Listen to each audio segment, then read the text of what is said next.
Dalam rangka memperingati HUT Republik Indonesia ke-75 yang jatuh pada tanggal 17 Agustus 2020 nanti, Lapas Kelas 2B Sekayu telah mengajukan remisi 500 orang lebih warga binaan yang ada di lapas tersebut kepada Kementerian Hukum dan HAM Republik Indonesia.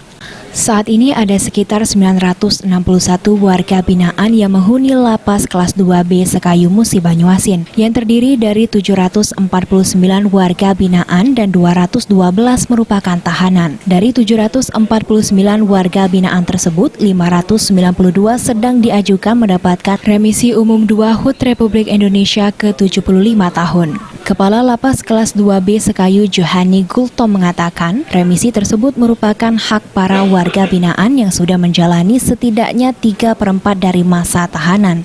Sedang remisi yang diterima pun bervariatif, dari potongan masa tahunan hingga pembebasan langsung sesuai dengan peraturan pemerintah nomor 99 tahun 2012. Bahkan tahun ini Gultom mengatakan ada sekitar 4 warga binaan di Lapas Kelas 2B Sekayu mendapatkan remisi bebas langsung.